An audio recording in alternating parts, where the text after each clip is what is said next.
Pengendalian perubahan ya, pengendalian perubahan ya tetap sama seperti yang di materi QE kan ada sistem pengendalian perubahan, ada validasi ulang dan validasi metode analisa. Nah, kalau di CPOB 2018 validasi proses sendiri itu beda lagi dengan 2012 ya, ada keterangan umum, ada validasi concurrent. Nah, artinya concurrent di 2018 sama di 2012 itu berbeda ya, nanti dijelaskan di dalam materi. Kemudian ada validasi proses tradisional, ada validasi proses kontinu, ada pendekatan hibrida, verifikasi proses ongoing selama siklus hidup produk. Nah, kemudian di 2012 kan tidak dibahas tentang verifikasi transportasi, tapi di CPOB 2018 telah dibahas tentang verifikasi transportasi. Nah, terus kalau di 2012 tidak dibahas tentang verifikasi pengemasan. Nah, kalau 2018 ada verifikasi pengemasan, ada poin kualifikasi sarana penunjang juga, validasi metode analisa tetap sama ya antara 2012 dengan 2018. Nah, validasi pembersihan tetap ada sama, tapi untuk perhitungan rumusnya agak berbeda. Dan aturan tentang validasi pembersihan agak berbeda dengan aturan yang di 2012. Ya, yang dimerahin yang agak berbeda banget sih. Kalau pengendalian perubahan sama ya.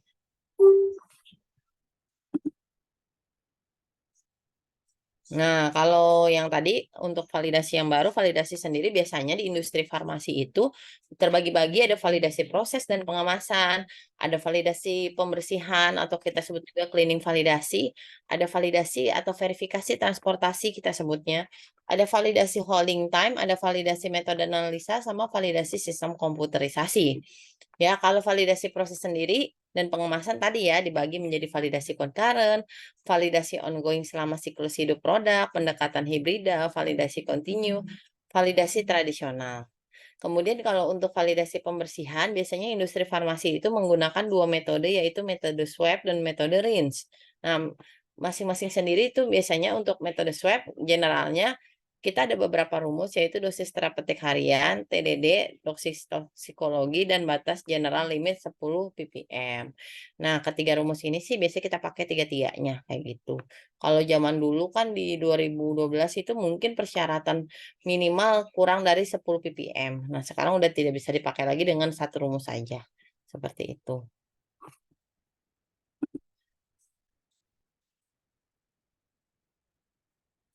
Nah, yang ini ya untuk pendekatan proses validasi proses prospektif, concurrent, tradisional, verifikasi proses kontinu, hibrida, dan ada verifikasi proses ongoing selama siklus hidup produk.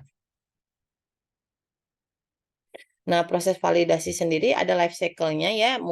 Nah, jadi memang validasi itu sebenarnya harus diterapkan pada saat kita mendevelop suatu formula, mendevelop proses. Dari mulai R&D itu validasi itu sudah dikembangkan. Ya, validasi proses. Kemudian mulai dari desainnya sebelum kita memproduksi secara komersil ya, mulai dari desain, pilot itu juga harus dijalankan validasinya. Makanya ada validasi pilot juga ya sebelum validasi proses komersil. Ya, setelah produk itu berjalan, beredar di pasaran ya kita juga tetap harus mengkontrol apakah validasi prosesnya itu establis nggak produk yang berjalan di lapangan tetap oke nggak mutunya seperti itu. Jadi memang siklus hidup produk itu ya tetap semuanya dikontrol by validasi gitu.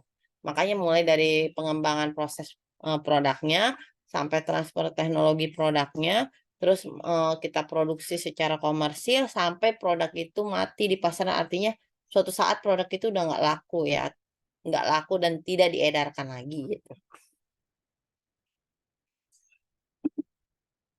Nah, persyaratan validasi proses sendiri biasanya ukuran batch sama dengan batch yang dimaksud dengan skala komersil dan menggunakan ukuran batch. Misalnya kalau kita menggunakan ukuran batch lain yang tidak sesuai dengan jauh dari skala komersil, nah itu harusnya ada justifikasi kenapa kita menggunakan ukuran batch yang tidak sesuai dengan ukuran batch yang akan kita jual secara komersil. Nah, kemudian untuk peralatan, fasilitas, sarana penunjang, dan sistem yang digunakan untuk validasi proses wajib sudah dikualifikasi dulu. Artinya kalau semua peralatan, sarana penunjang kritis, dan sistem yang digunakan belum dikualifikasi, ya validasi prosesnya nggak valid dianggapnya. Ya, kemudian metode pengujian divalidasi harus sesuai dengan tujuan penggunaannya. Pemahaman proses dari studi pengembangan dapat diakses oleh bagian pembuatan pelatihan personil. Artinya orang yang menjalankan mesin, orang yang menjalankan proses produksi tersebut, yang akan kita validasi ya harus terlatih juga personilnya, bukan orang baru yang baru megang mesin, kayak gitu misalnya. Terus pemasok atau bahan-bahan yang kita gunakan juga harus dikualifikasi sebelum kita lakukan validasi proses.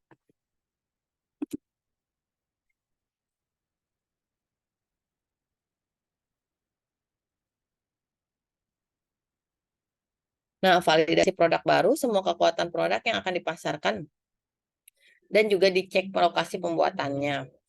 Validasi juga dilakukan bila terjadi perubahan. Jika produk transfer atau transfer lokasi pembuatan, maksudnya misalnya kita produksi misalnya di pabrik di Serang, terus pabriknya tiba-tiba pindah ke daerah Tangerang. Nah, itu kan pindah wilayah pabrik, pindah mesin segala macam. Nah, itu harus dilakukan validasi proses ulang kayak gitu. Kemudian harus diingat, untuk validasi proses itu harus membuktikan ketangguhan dari proses dan harus dilakukan sebelum produk itu disetujui untuk dipasarkan. Nah, ini validasi concurrent yang kita bahas sekarang adalah yang concurrent 2018 ya. Nah, validasi concurrent 2018 sama 2012 kan yang tadi dijelaskan agak berbeda. Kalau concurrent 2012 itu validasi yang memang rutinitas dijalankan selama proses siklus hidup produknya. Jika ada perubahan ya dilakukan revalidasi lagi pada saat itu kita sebut juga validasi kayak pengulangan validasi gitu, concurrent. Nah, kalau yang 2018 ini adalah validasi di mana kondisi di luar hanya di dalam kondisi di luar kebiasaan.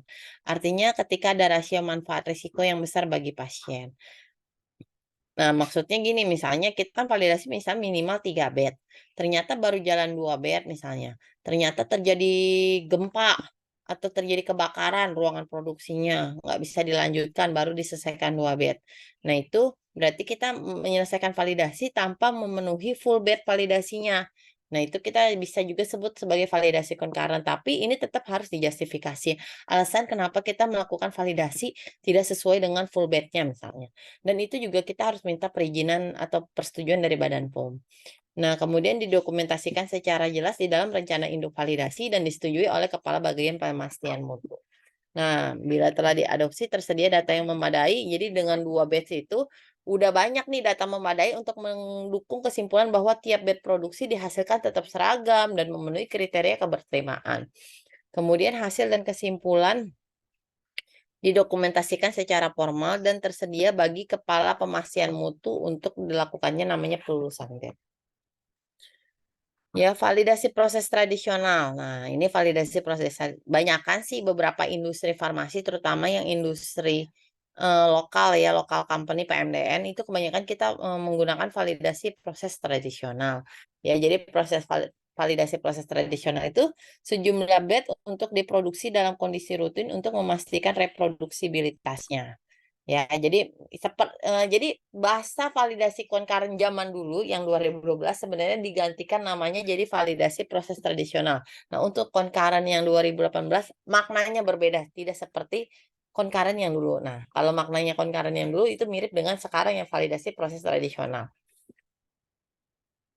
Nah, jumlah bed dan jumlah sampel didasarkan pada prinsip manajemen risiko. Jadi, untuk menentukan berapa jumlah bed dan jumlah sampelnya, baiknya dilakukan kajian risiko dulu. Tapi sih, berdasarkan CPOB ya minimal banget 3 bed berurutan. Biasanya untuk validasi proses ya. Memungkinkan dibuat rentang variasi normal dan tren, serta menghasilkan cukup data untuk dilakukan evaluasi. Nah, justifikasi untuk memberikan tingkat kepastian yang tinggi bahwa proses mampu menghasilkan produk yang bermutu secara konsisten. Nah, yang tadi dijelaskan secara CPOB ya umumnya 3 batch berturut-turut dalam kondisi rutin. Data dari 3 batch dapat ditambahkan data yang diperoleh dari batch berikutnya sebagian bagian dari pelaksanaan verifikasi ongoing jika kita mau lebih dari 3 batch. Nah, untuk verifikasi proses kontinu untuk produk yang dikembangkan berdasarkan pendekatan quality by design atau kita sebutnya QBD ya.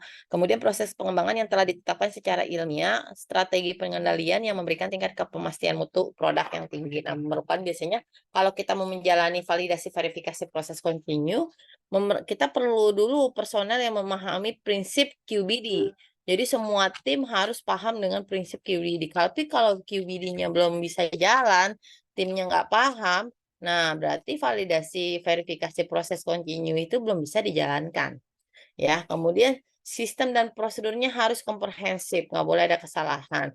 Perangkat statistiknya disiapkan. Nah, sama pentingnya dukungan manajemen. Artinya kalau kita mau menjalankan verifikasi proses kontinu, penggantian pemasok bahan aktif eksipien itu tidak dapat serta-merta dilakukan terus.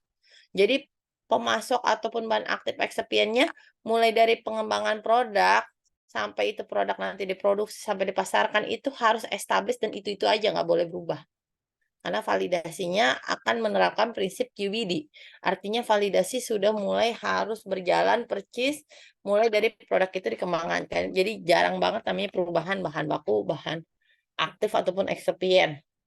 Nah, sedangkan terkadang kalau di perusahaan lokal tuh agak susah ya kalau namanya kita, apa namanya, kita nggak ganti bahan baku, bahan aktif ataupun eksipien. Karena kan kadang-kadang, kebanyakan misalnya belinya di Cina atau di India, ternyata pabriknya tutup, harus ganti. Nah, itu kan, sangat mempengaruhi proses validasi kalau kita melakukan verifikasi proses kontinu ya. Jadi, makanya biasanya kalau perusahaan-perusahaan yang suka gonta-ganti bahan, zat aktif, zat tambahan pemasoknya, itu biasanya pakai yang tradisional.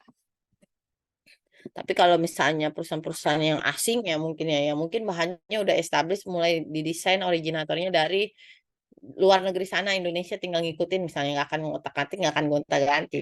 Nah, mungkin bisa melakukan verifikasi proses kontinu. Nah, kemudian juga digitalisasi peralatan, baik proses maupun lab. Jadi alat-alatnya tuh harus kebanyakan udah digital semua. Kalau mau kita melakukan verifikasi proses kontinu.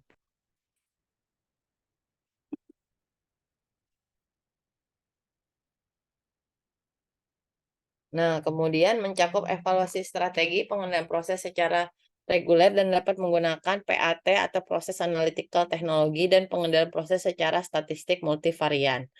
Jumlah bed ditentukan dan dijustifikasi untuk menunjukkan tingkat kepastian yang tinggi bahwa proses mampu menghasilkan produk yang bermutu secara konsisten dan dapat dipakai juga pada saat kita melakukan validasi pendekatan hibrida. Ya, kalau PAT itu kan proses analytical teknologi. Nah, itu sih biasanya diambil dari ICHQ-8 ya, sistem yang untuk mendesain atau menganalisis dan mengendalikan pembuatan produk obat ataupun zat aktif melalui pengukuran atribut mutu kritis dan kinerja proses pada saat proses berjalan dengan tujuan pemastian mutu produk akhir. Nah, untuk validasi pendekatan hibrida sendiri, hibrida dari pendekatan tradisional, jadi hibrida itu adalah validasi proses gabungan dari validasi pendekatan tradisional dengan validasi verifikasi proses kontinu. Nah, ini digunakan biasanya proses sebelum, jadi kalau kita mau jalanin hibrida, awalnya kita lakukan dulu prosesnya, tetap melakukan validasi proses secara tradisional dulu.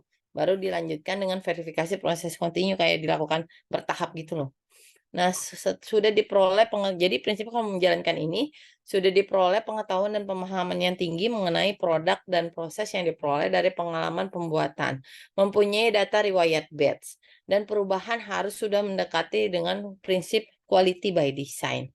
Ya, dapat digunakan untuk kegiatan validasi pasca perubahan ataupun selama proses verifikasi ongoing. Meskipun pada awalnya divalidasi menggunakan pendekatan tradisional.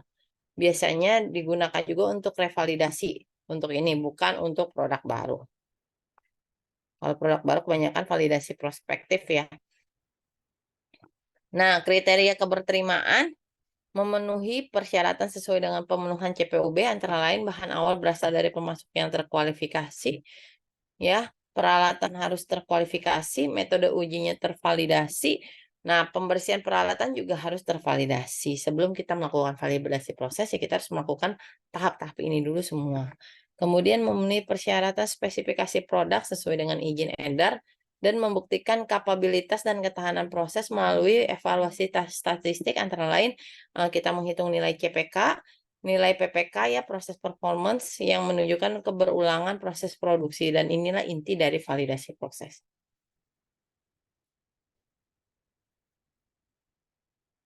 Nah, untuk verifikasi proses ongoing selama siklus hidup produk itu berlaku untuk semua pendekatan ya.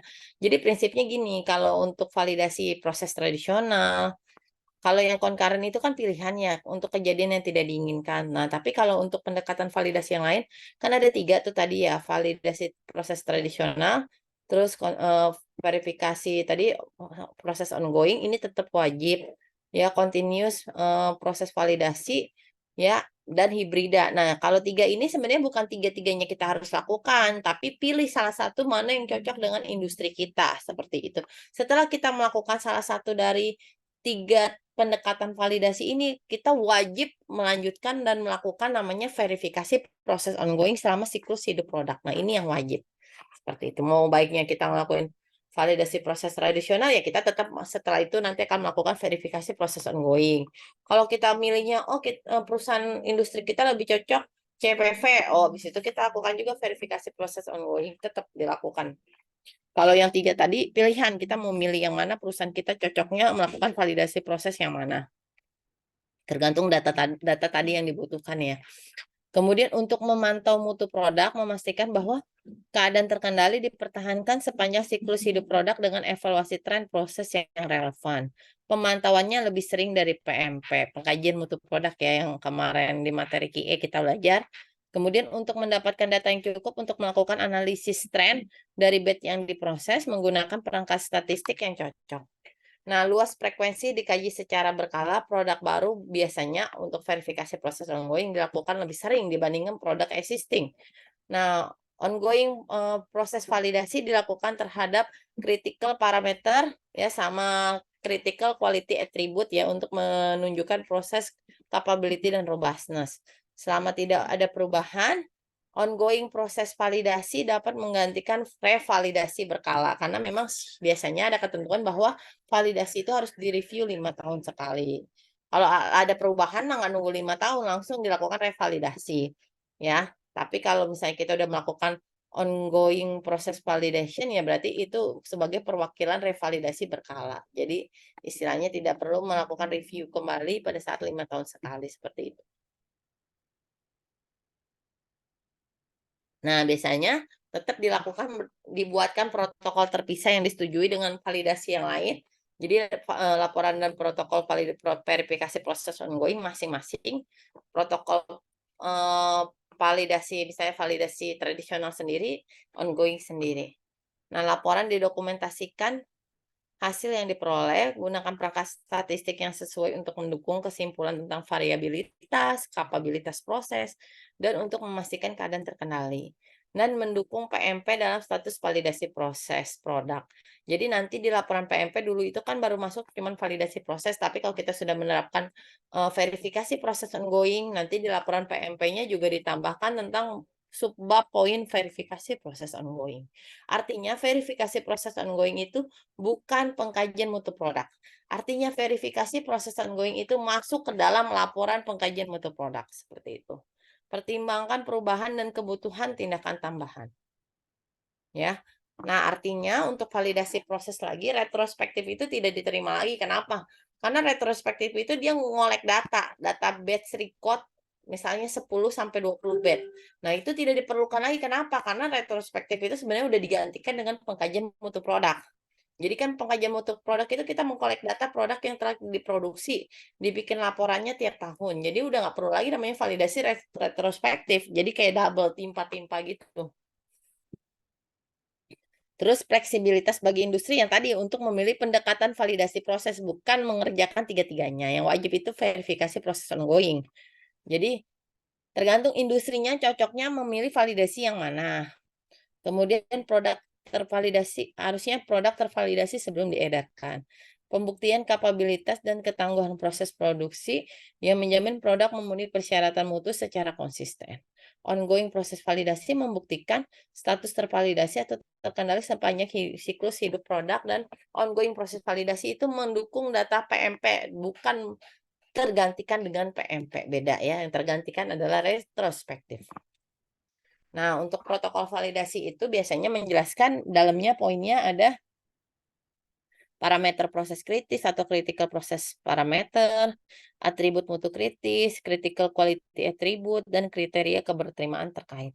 Yang hendaklah berdasarkan data pengembangan atau pemahaman proses yang terdokumentasi. Seperti itu.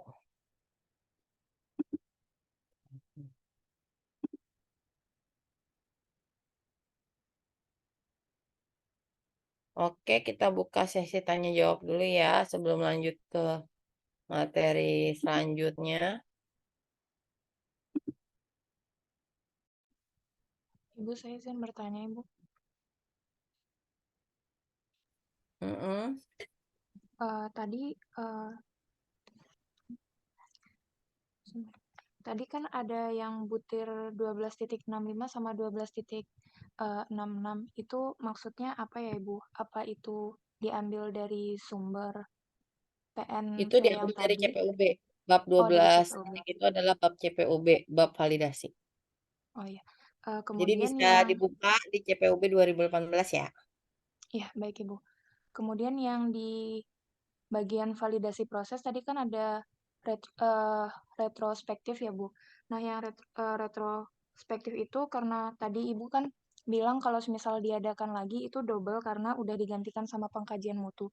Eh, Pertanyaannya, apakah ada industri yang tetap melakukan keduanya itu? Kalau CPUB 2018 sudah terbit, harusnya industri tidak lagi melakukan validasi retrospektif.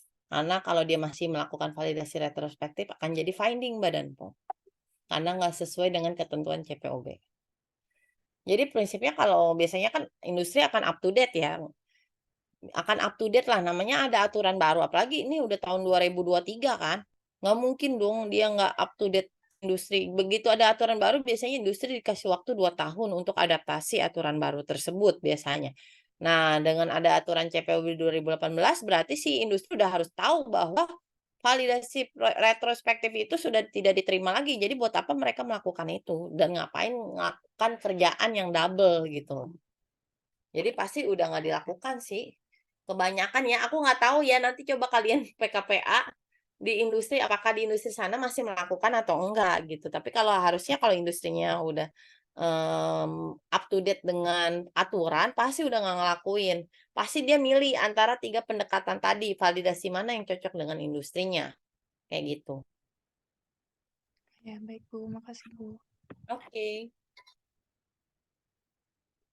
Ibu mau bertanya. Mm-mm. Jadi validasi ini tuh ranah pekerjaannya QA ya Bu? Kalau validasi proses, iya. Adanya di tim QA. Kalau validasi metode analisa biasanya tergantung perusahaannya, ada di departemen QC, ada di R&D. Tapi kalau validasi proses di QA sih. Tapi kalau tergantung validasi proses itu kan ada 2 macam ya. Ada validasi proses pilot sama komersil. Tapi kalau pilot biasanya kerjasama dengan tim R&D karena kan yang melakukan proses pilot itu adalah R&D gitu. Tapi kalau komersil itu udah pasti QA kayak gitu. Makanya Makasih Bu. udah mulai kegambar kan beda kerjaan QA sama departemen lain gitu. Ya, sudah Bu.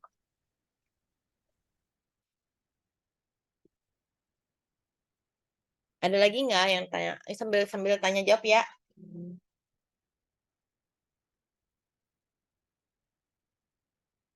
Yang lain mana nih videonya ditutup Bobo atau kuliah nih?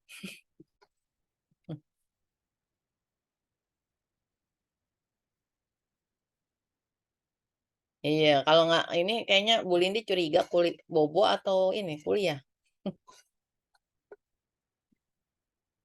Kalau bingung nanya ya, karena memang sebenarnya kalau mata kuliah itu kalian itu belum paham, kalian banyak nanya. Jadi begitu kalian paham, kalian bisa cek pada saat kalian PKPA. Seperti apa sih sistem validasi proses di tempat PKPA kita gitu misalnya. Kalian bisa lebih menggali lagi. Misalnya kalau Bu Lindi kan bilang, oh bisa pilih di antara 3, oh yang tempat PKPA aku milihnya validasi proses apa nih? Yang tradisional kah? Ya kan? Yang verifikasi continue atau misalnya yang hibrida. Kalau nggak salah, kalau aku pernah baca laporan anak PKPA UP, ya, kalau nggak salah Sanbe itu milihnya hibrida. Sanbe. Jadi tergantung industrinya, beda-beda tergantung kapabilitas dari mesin, orangnya, sistemnya kayak gitu.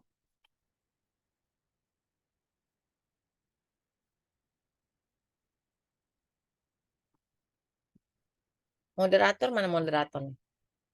Ayo moderator ditanyakan teman-temannya dia mau nanya lagi nggak? Iya Ibu. Teman-teman lain ada yang mau bertanya lagi?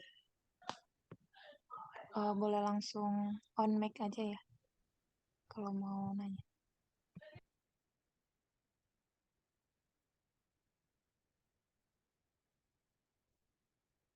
Kalian pada minat di industri nggak sih di sini? Apa mau di rumah sakit semua nih? Minat, Bu. Minat, Bu. Minat, Bu. Oh, Minat, Bu, minat. mau duit gajinya yang gede atau kecil? Paling gede, Bu, paling gede. Oh, paling gede. Ini kalau minat fokus di ilmu industri karena kalau istilahnya gini loh, pada saat kita ngelamar interview, kalau kita udah nguasain, walaupun itu baru ilmu basic, itu akan lebih nilai plus dibandingkan orang yang fresh graduate nggak nguasain. Jadi karena orang industri itu nggak mau capek ngajarin orang tuh dari nol biasanya. Nah, kalau minat tuh harus antusias. Kalau perlu sebelum belajar mata kuliah Bu Lindi udah belajar tuh namanya CPUB.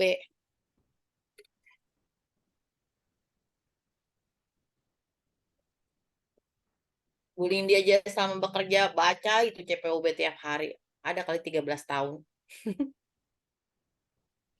Emang nggak bisa dihafal, Bu? Hah? Lama-lama apal dengan kita sering baca kita apal. Tapi kalau kita nggak pernah baca mah boro-boro. Gitu. Apalagi ilmu validasi kan memang baru ya. Ilmu yang 2018 tuh beda banget dengan 2012. Sama seperti validasi pembersihan. Nanti mungkin kalau format protokol kalian bisa lihat pada saat PKPA ya. Tapi kalau nanti kalau validasi pembersihan sih aku kasih contoh cara perhitungannya kayak gitu. Cuman nanti emang harus fokus yang validasi pembersihan karena pakai hitungan kan soalnya. Kayak gitu. Iya, harus semangat lah anak UIN nih. Kayaknya Ibu Lindi jarang denger nih, lulusan UIN banyak kerja di industri. Tapi ada sih beberapa angkatan yang kerja di industri. Cuman masih sedikit lah. Gitu.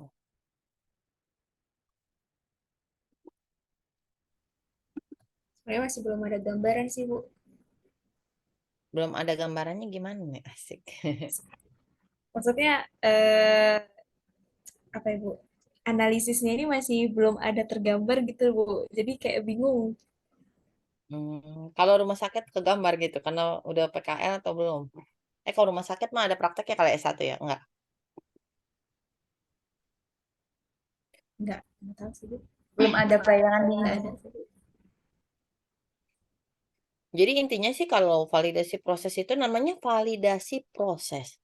Berarti benar-benar kita harus memvalidasi apakah proses produksi itu dari penimbangan sampai produk terjadi, terbentuk.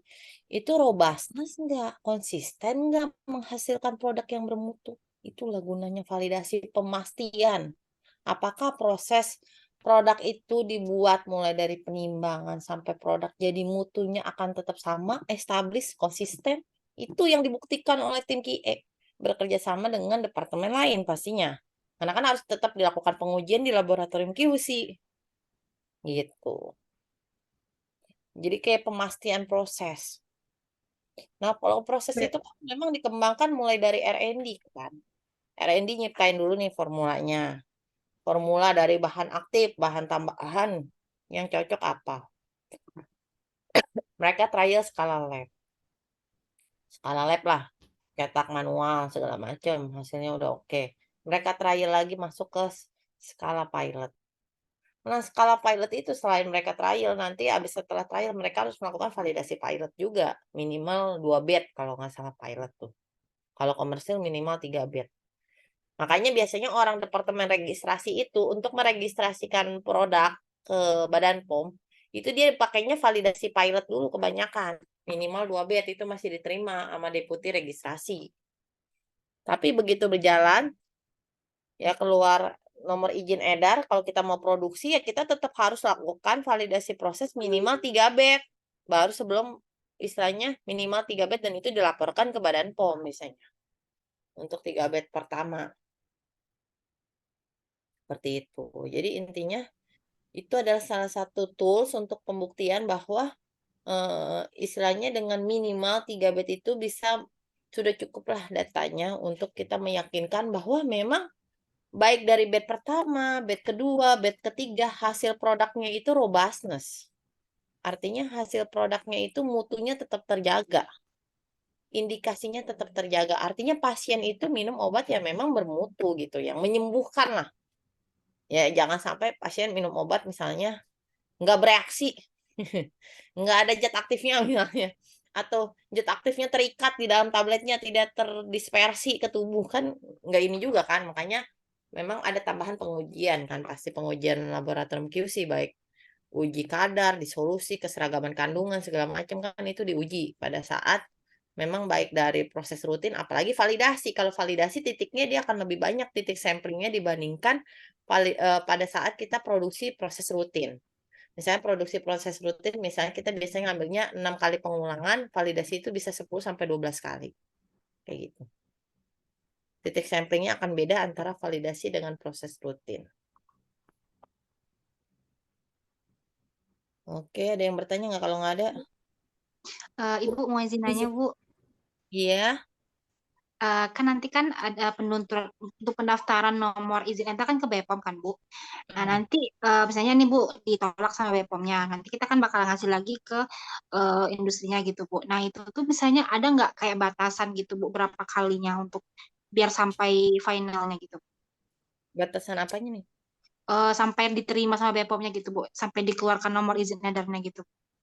Ya pasti ada lah, pasti mereka ada target, apalagi kalau pakai sistem OSS kan sekarang kan, baik register izin edar, mau kita bikin SIPA segala macam itu kan pakai OSS tuh.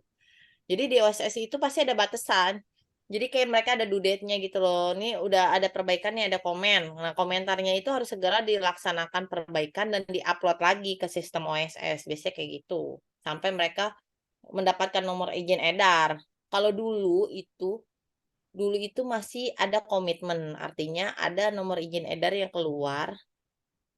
Ya, misalnya kayak perubahan, beberapa data perubahan bahan itu kan, bahan aktif atau bahan tambahan, itu kan registrasi variasi misalnya, ada komitmen. Ada komitmen, jadi ada izin edar tetap keluar, tapi dengan melakukan perbaikan A sampai B sampai C misalnya. Tapi kalau nggak salah sekarang aturan baru nggak ada komitmen deh. Jadi memang harus selesai semua perbaikan yang diminta oleh POM dilakukan baru keluar nomor izin edar kayak gitu.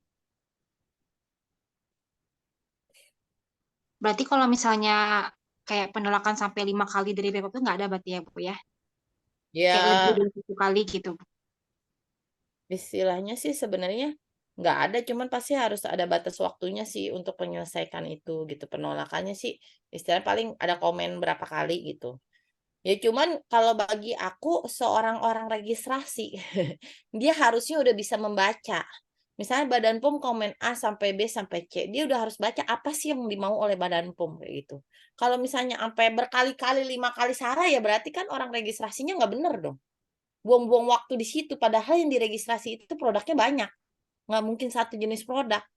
Sedangkan orang registrasi itu pasti dari industri sendiri punya timeline, dia harus keluar nomor izin edar berapa lama. Ya kan? Kan nggak mungkin dong kita nggak bisa nanti nggak bisa produksi kalau nomor izin edarnya habis. Ya kan? Makanya biasanya POM itu akan ultimatum 6 bulan sebelum nomor izin edar itu habis harus sudah ngajuin untuk renewal kah? Gitu kayak gitu biasanya. Atau apalagi kalau produk baru kan ditunggu-tunggu banget sama marketing kayak gitu. Jadi kalau sampai 5 kali salah sih kalau menurut aku ya harusnya orang registrasinya lebih teliti lagi ya, memeriksa semua. Jadi orang registrasi itu bukan hanya dekolektor ngambil dokumen dari departemen lain, jadi dia memang harus memeriksa semua dokumen yang dia ambil dari departemen lain karena biasanya kayak orang registrasi itu biasanya juga isinya apoteker. Gitu loh. Dia memeriksa gitu isi dokumennya sesuai nggak, memeriksa masa dia nggak tahu gitu periksa. Kalau dia nggak tahu kan dia bisa tanyakan ke departemennya kalau ada data yang aneh. Menurut dia ya kan. Jadi dia udah harus membaca kalau kira-kira nih aku masukin data ini tuh akan ditolak atau enggak sih sama orang POM gitu loh. Atau misalnya masukin data tapi orang pasti dia udah tahu dong data apa aja sih yang akan dibutuhkan pada saat dia melakukan registrasi. Ya kan? Validasi proses pasti salah satunya. Ya, karena kalau nggak ada validasi proses nggak bisa registrasi. Stabilitas pasti segala macam ya kan, base record segala macam. Jadi dia udah harus memeriksa isinya juga, harus sinkronisasi data kayak gitu. Kalau dia sendiri nggak jago untuk memeriksa data yang dia suguhkan ke Badan POM, nggak teliti, ya pasti akan ada remet lagi dari Badan POM nih, kurang ini, kurang itu, kurang ini, kurang itu. Jadi wasting time ya di situ, maksudnya habis buang-buang waktu gitu. Jadi memang kalau kita mau bekerja yang bagus di sebuah industri, jangan sampai melakukan kesalahan yang berulang-ulang kali. Karena akan nilai kita akan jelek di sistem kerja ya. Kayak gitu. Semakin jago kita menghandling suatu masalah, itu akan lebih nilai plus buat kita pada saat kita kerja di industri. Kayak gitu. Karena yang dipegang produknya bukan cuma satu kalau di industri, apalagi kalau kita kerjanya di industri yang gede. Produknya ratusan. Tiap tahun ada antrian yang harus diregistrasikan atau ada antrian yang harus direnewalkan. Kayak gitu. Seperti itu. Oke, Bu, makasih ya, Bu. Ya.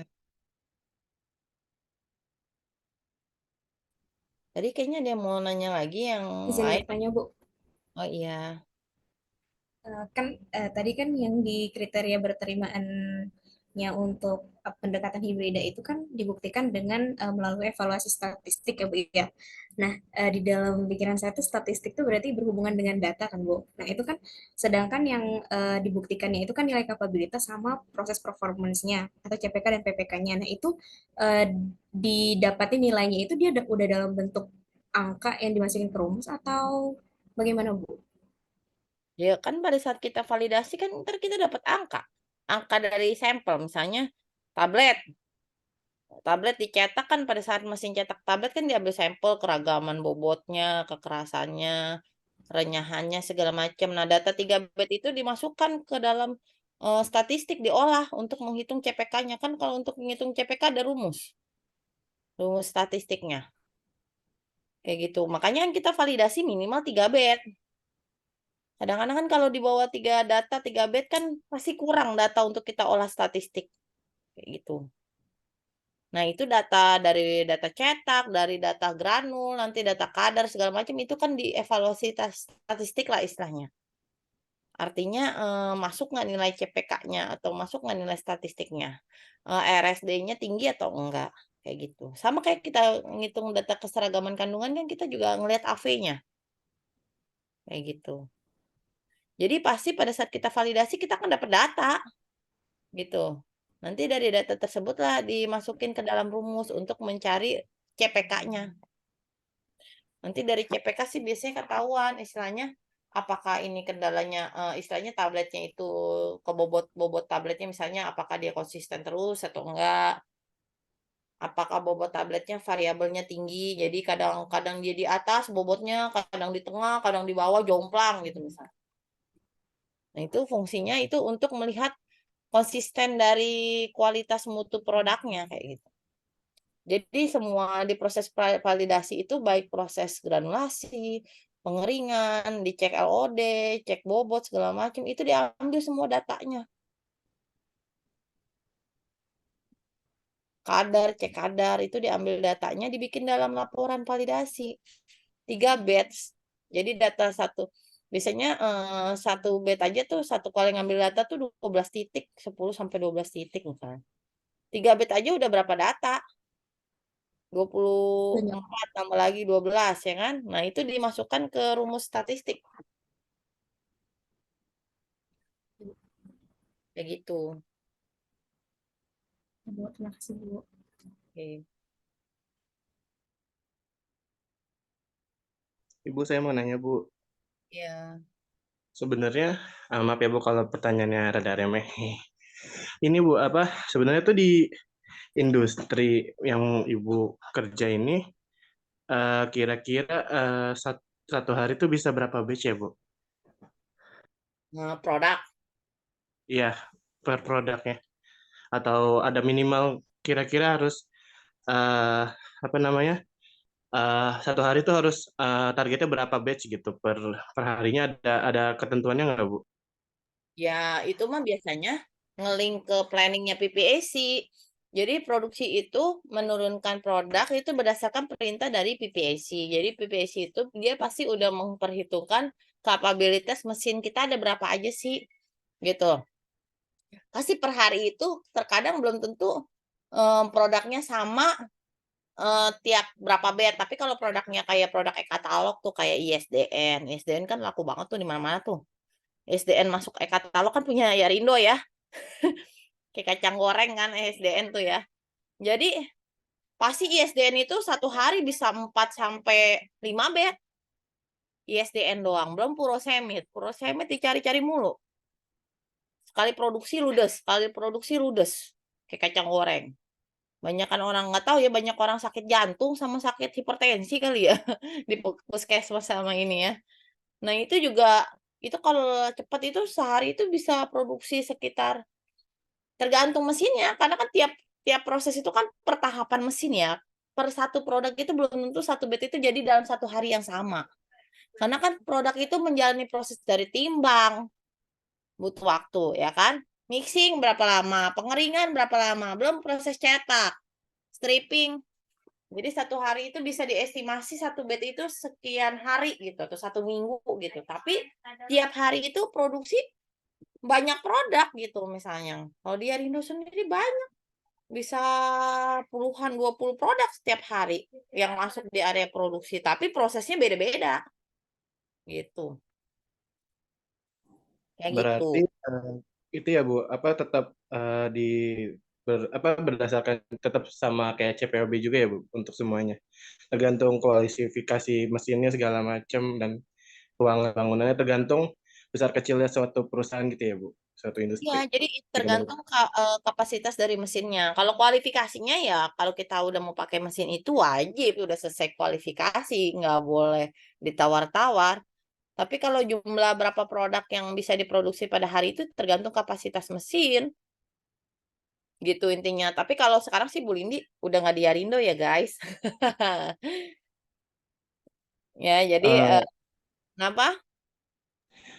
untuk di Arindo sendiri Bu, itu validasinya pakai validasi yang mana Bu? Dari 3 tadi Bu. Tradisional. Oh tradisional ya Bu, baik. Terima kasih banyak Ibu. Iya.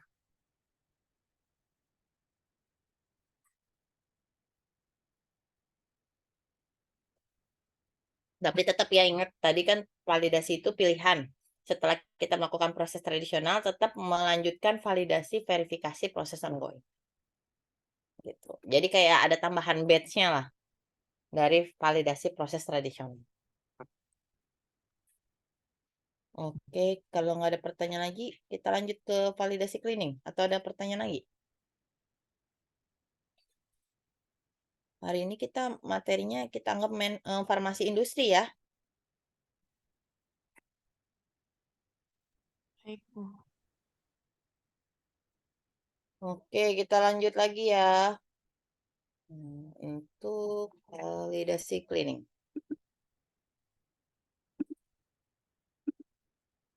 Oke, untuk validasi cleaning.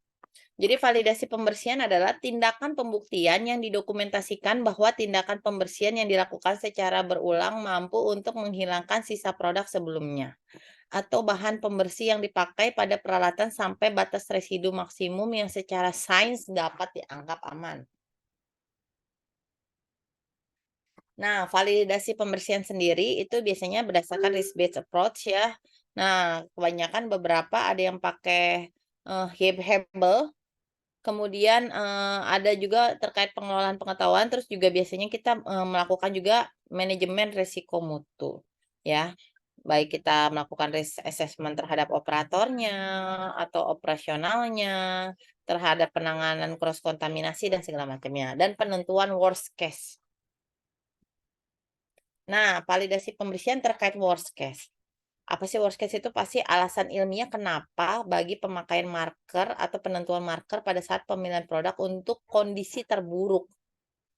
Ya, dilakukan penilaian dampak penambahan produk baru pada sistem peralatan tersebut dan pertimbangan penentuan worst case antara lain bisa ada pertimbangan dari faktor kelarutan, toksisitas, potensi, dan lain-lain, peralatan, mekanisme pelepasan, jenis soilnya, kemudahan pembersihan.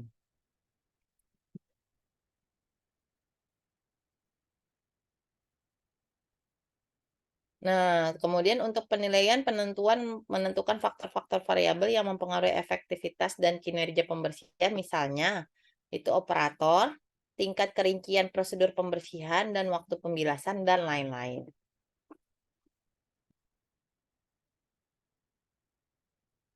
Nah, ini agak berbeda memang validasi cleaning 2018 ya. Jadi ada namanya poin disebut namanya equipment trend. Kalau di 2012 nggak ada. Nah, equipment trend itu adalah rangkaian atau kombinasi peralatan proses mulai dari istilahnya penimbangan, blending, wet granulasi, drying, milling, blending lagi, compression, misalnya cetak ya, coating, sampai stripping, finish product. Jadi equipment trend atau kombinasi peralatan adalah semua peralatan yang dipakai untuk memproduksi obat, peralatan yang bersentuhan langsung dengan bahan dan produk, mulai dari penimbangan sampai kemas primer. Nah, validasi pembersihan harus dilakukan pada tiap peralatan dalam kombinasi. Sisa pada masing-masing peralatan dalam kombinasi itu harus dijumlahkan untuk mendapatkan total residu baik dari zat aktif maupun zat tambahan atau pengotor lainnya yang tertinggal pada kombinasi tersebut yang menyebabkan potensi kontaminasi silang pada produk berikutnya yang diproses menggunakan kombinasi atau urutan peralatan yang sama. Kayak gitu. Ya. Nah, validasi pembersihan batasan residu produk sebelumnya. Jadi, ada batasan residu produk sebelumnya didasarkan pada evaluasi toksikologi. Batasan yang dipilih hendaklah didokumentasikan dalam penilaian resiko yang mencakup semua referensi pendukung. Kriteria keberterimaan ditetapkan berdasarkan efek kumulatif peralatan. Jadi, kriteria keberterimaan itu dihitung dari efek kumulatif peralatan dalam rangkaian peralatan proses equipment trend. Nanti, dijelaskan pada saat contoh. Nah, untuk rumus tadi kalau kita pakai Hebel, itu biasanya kita hitung dulu PDE-nya, ya resiko terhadap keamanannya. Nah, itu rumus PDE biasanya Noael kali weight ya, berat badan adjustment, terus bagi F1 kali F2 kali F3 kali F4 kali F5.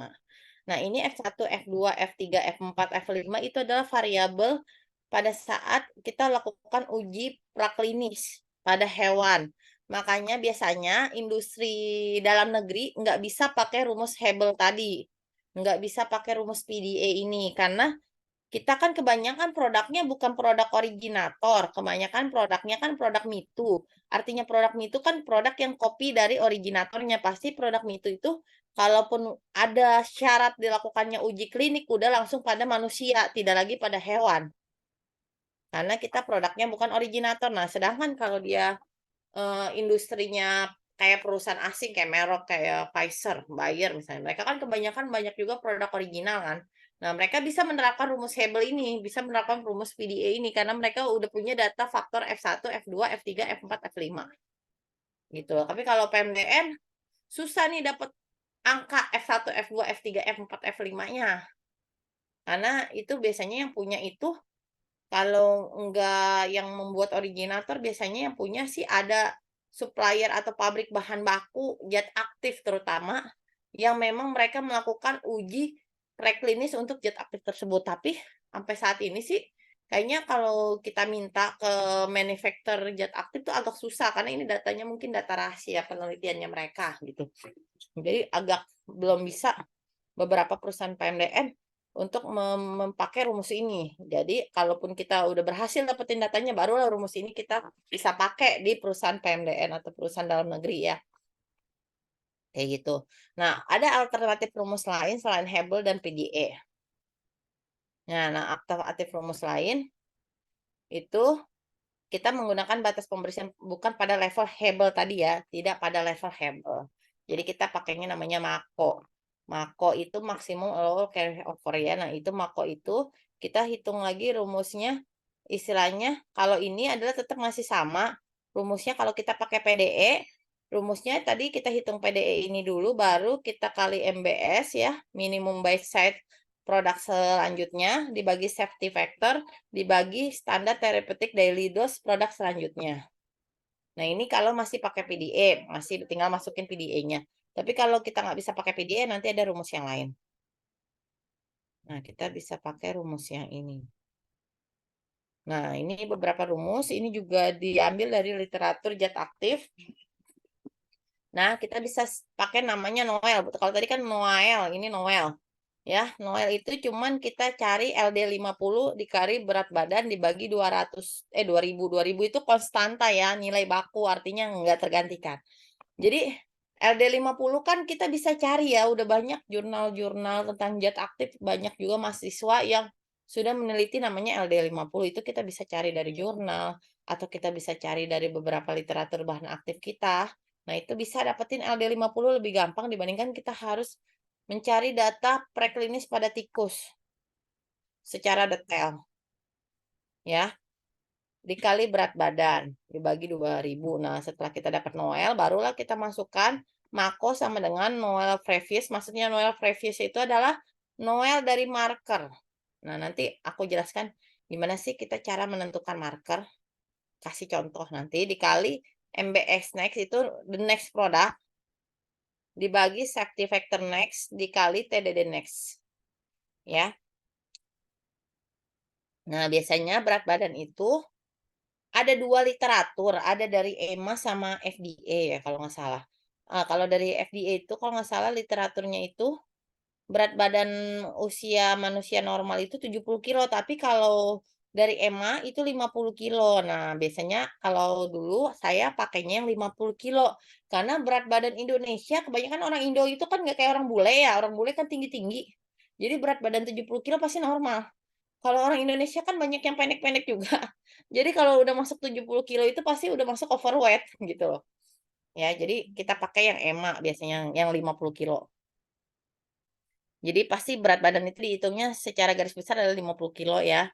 Kemudian 2000-nya itu imperial constant ya. Nah, Noel itu setelah dapat rumus yang Noel LD50 dari marker, dapatlah Noel ini baru dikali minimum base size produk selanjutnya sama safety factor sama therapeutic daily dose produk selanjutnya. Nah, untuk penentuan produk selanjutnya itu nanti ada ininya juga. Nah, terus ada juga pendekatan tadi secara toksikologi ya ini ya kita sebutnya rumus secara toksikologi ini. Nah, pendekatan dosis terapeutik itu Mako sama dengan TDD previous. TDD previous itu maksudnya therapeutic daily dose untuk produk markernya dikali MBS next, minimum base size produk selanjutnya setelah marker, produk selanjutnya yang terpilih apa, kemudian dibagi safety factor dikali TDD next. Ya, standar therapeutic daily dose produk seterusnya. Nah, untuk safety factor di sini biasanya kita menggunakan 1000 ya untuk oral. Pendekatan 10 ppm itu adalah rumusnya Mako sama dengan 10 dikali batch size dibagi 1 juta. Nah, setelah kita temukan Mako, barulah kita lanjutkan untuk perhitungan target value.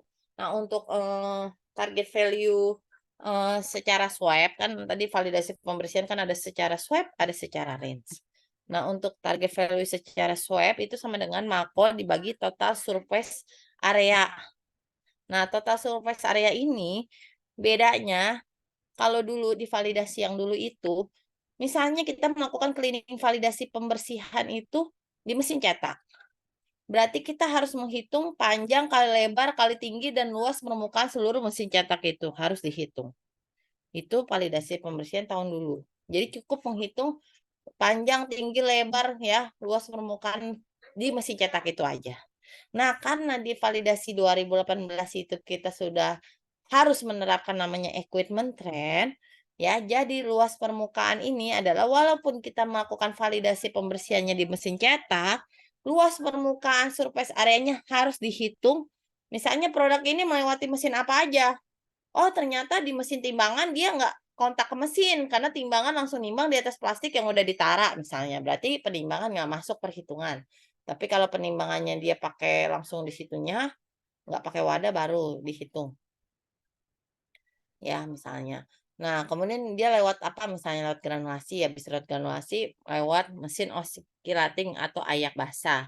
Habis itu dia lewat FBD pengeringan, lewat mesin ayak kering, lewat lagi mesin cetak. Habis mesin cetak, dia lewat lagi misalnya mesin coating. Lewat lagi mesin stripping. Misalnya 7 mesin misalnya. Walaupun kita melakukan validasi pembersihan cuma di mesin cetak, Untuk perhitungan luas total permukaan mesin itu ditotalin semua dari mesin mixing sampai mesin stripping yang dilalui oleh produk marker tersebut. Kalau produk markernya lewat 11 mesin ya berarti 11 mesin di total semua. Jadi nanti dia sebagai nilai pembaginya. Bedanya itu yang disebut yang tadi equipment trend. Nah, untuk range limit itu target value sama dengan mako dibagi volume dari range-nya. Jadi lebih ke liter. Satuannya karena kan dia pembilasan sistemnya. Nah, untuk contoh parameter kritis sendiri, itu parameter kritis dari cleaning validasi yaitu konsentrasi dan volume dari agen pembersihnya, volume dari sistem bilasannya, suhu larutan pencuci dan pembilasannya, Vira.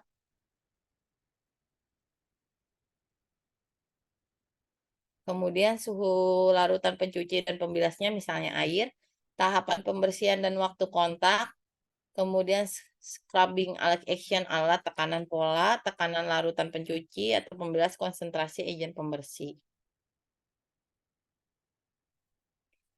Nah, biasanya setelah kita untuk melakukan validasi, setelah kita swab, kita pasti akan melakukan pengujian ya. Pengujiannya secara spesifik kita menggunakan HPLC, GCMS ya kalau misalnya menguap atau UV. Ya tergantung ini spesifik mana, kebanyakan sih HPLC. Kalau kita pakai non spesifik itu kita pakainya uji TOC, conductivity dan pH. Jadi misalkan seperti air. Cuman biasanya kalau non spesifik itu kalau memang kriteria keberterimaannya itu lebih kecil daripada faktor deteksi ya misalnya deteksi dari alat HPLC misalnya deteksi kuantitas sama deteksi detectability-nya HPLC itu sekian, ternyata persyaratan validasinya lebih kecil, berarti sehingga dia tidak akan bisa didetek dengan HPLC barulah atau dengan instrumen yang lain yang lebih kecil lagi dia nggak bisa semua, barulah kita diizinkan menggunakan metode non spesifik. Tapi kalau masih bisa dideteksi dengan spesifik dengan HPLC atau dengan instrumen yang memang kuantitatif itu diwajibkan pemeriksaannya menggunakan peralatan instrumen yang kuantitatif karena kalau yang non spesifik itu kualitatif. Ya.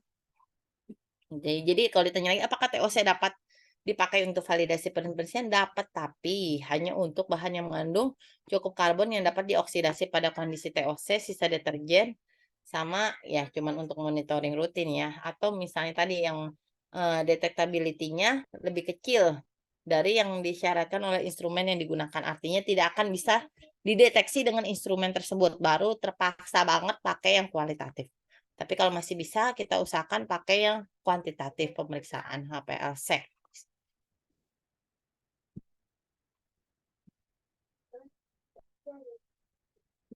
Nah, kita stop dulu. Coba aku buka contohnya, cari contoh cleaning.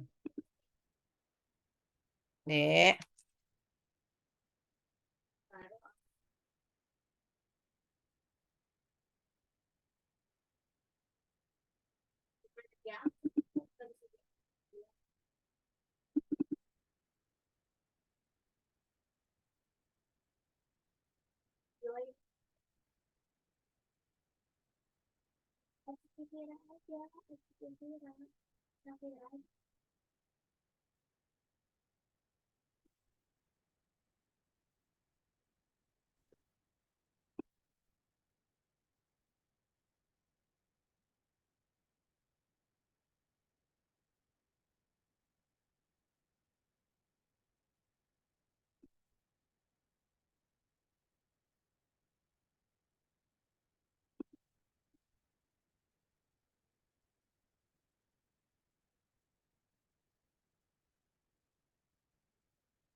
Nih, misalnya contoh nih, menentukan marker.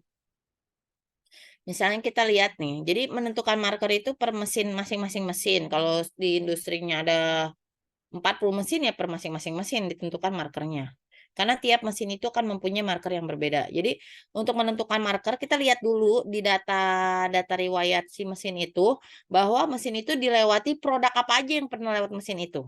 Nah, dari produk itu kalau misalnya produknya satu produk itu mengandung satu zat aktif ya disebut satu zat aktif produknya. Jadi yang disebut di sini adalah zat aktifnya. Tapi kalau produk itu mengandung lebih dari satu zat aktif ya berarti disebut semua zat aktif yang lainnya. Kayak gini kan misalnya eritromisin dia zat aktifnya cuma eritromisin ya berarti cuma eritromisin gitu. Misalnya ibuprofen ya cuma ibuprofen. Tapi kayak gini misalnya contohnya nih Rindomom ada dua zat aktif nih ada Sauropus sama Trigonella misalnya. Berarti diketik dua-duanya Sauropus Trigonella. Misalnya kalau Gae ada Algaekal ada vitamin D3 misalnya zat aktifnya kayak gitu.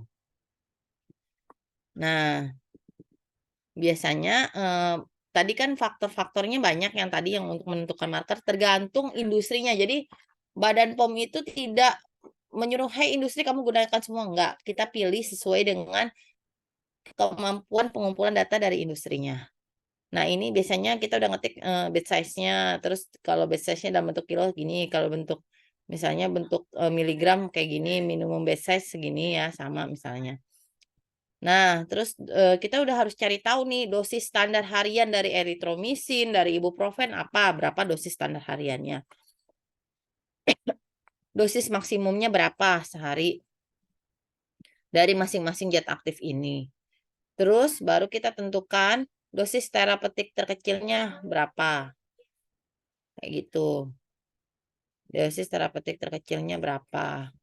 Nah, barulah kita tentukan skornya. Kita tentukan skornya berapa untuk dosis gitu. Ini skor pun itu tergantung industrinya. Mau skor yang seperti apa. Kayak gitu. Misalnya dia tentukan, oh kalau rentang dosis dari sekian miligram sampai miligram dia skornya 1, rentang dosis sekian sampai sekian skornya 2 gitu. Nah, untuk toksikologi LD50 ini juga dicari masing-masing zat aktif eritromisin LD50-nya berapa, ibuprofen berapa itu dicari semua. Dan kita skorkan juga range LD50. Ya kayak gitu. Terus dari segi kelarutannya apakah si zat aktif tersebut sukar larut, tidak larut sama sekali dan segala macam dan itu juga kita skor. Ya, mulai kalau dia